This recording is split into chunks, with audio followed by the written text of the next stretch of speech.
Now on H-Town Morning News, our next guest is truly an incredible woman. She's the CEO and founder of Legacy Insurance Advisors in Texas, the vice president of debt organization at FTH Capital, and founder of Uplifted Hearts Foundation. Oh, and did you know she's also Miss Universe Iraq? And in just a few days, she's flying to Thailand to compete for the title of Miss Universe 2025.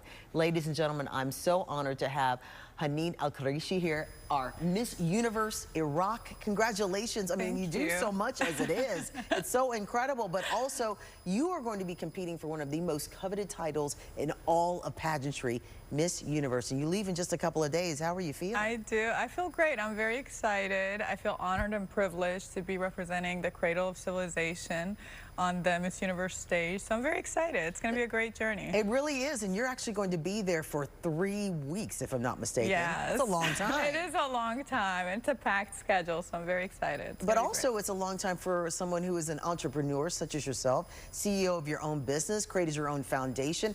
How are you able to do all of this and still look as good as she does at 9 o'clock in the morning? I think being an entrepreneur is not about the person themselves. It's about building system and processes and training people to be able to carry on your legacy without you being there, because it shouldn't be about you. It should be about the company. So I'm very blessed with my team. I have an amazing team that will take care of everything for me. We have built the systems and processes in place for them to carry on without needing me. So it's also an opportunity to give them to show up for their role in the company. So I'm excited to see what they're capable of. I love that. And also, before you leave, you had something really important and special that happened this past weekend with your foundation. Tell us more about it. We have some video we want to show everyone too. You actually gave out a lot of things to some young people. Can you explain that? Absolutely. It was our holiday donation drive with the YMCA in Shoe Palace. We do it quarterly, but I wanted to do it earlier because I'm leaving to Thailand for Miss Universe. We donated 600 brand new pairs of shoes in collaboration with Shoe Palace to immigrant and displaced children with the YMCA, of course. The YMCA organization was an organization that gave to us when we first migrated to the United States. So it was an amazing feeling to be in the spot of a giver instead of a receiver. It just tells you how the world goes in a circle. It really does. And you created this foundation to do that, to uplift others the way you had been uplifted. For a lot of people who don't know, before you came to the United States as a child, you really had a really hard situation you dealt with. Can you briefly just tell us about that? Absolutely. I was born in Iraq, and I was actually born during the war, so I didn't really get to experience the uprise of Iraq.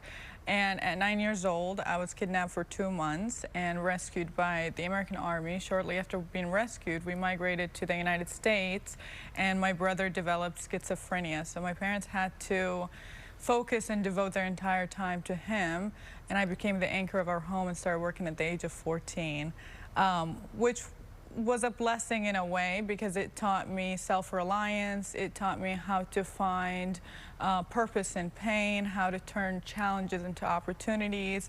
So he was my greatest teacher in a way.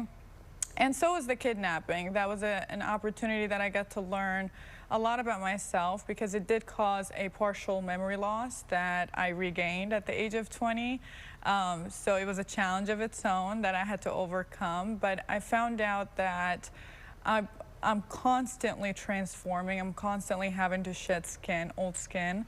I'm constantly having to learn self-reliance and becoming an alchemist. So there's medicine in that, and I'm excited to share my medicine with the world. Well, we have about a minute left, and I just want you to tell people, if you end up becoming Miss Universe, you're going to Thailand, as I mentioned. Also, they are in mourning because the Queen Mother has passed away. Is there a message that you hope to be able to pass along to those that you'll be seeing in Thailand, but also if you become Miss Universe, what your message will be? Absolutely. Well, first of all, my condolences to the people of, to the Thai people. I am so sorry for your loss. I think Her Majesty chose a time of where her land was going to be hosting 130 countries. that represent and promote their traditions, their cultures, their beauty on the Olympics of Beauty, which is the Miss Universe stage. So she chose a time for her life and legacy to be celebrated in grace and unity.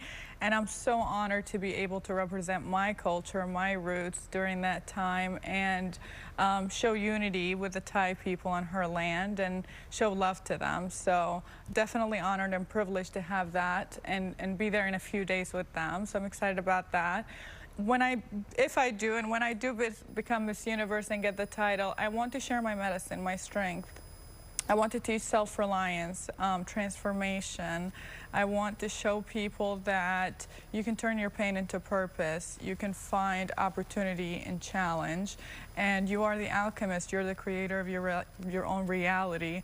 You can make it the best thing you would ever dream of. Wonderful. So. Well, ladies and gentlemen, this is Haneen Al-Quraishi, the current Miss Universe Iraq, headed to Miss Universe in Thailand in just a few days. Good luck to you. Thank you so much. Thank you so much for having me. And thank you so much for being here as well. Thank you. We appreciate it.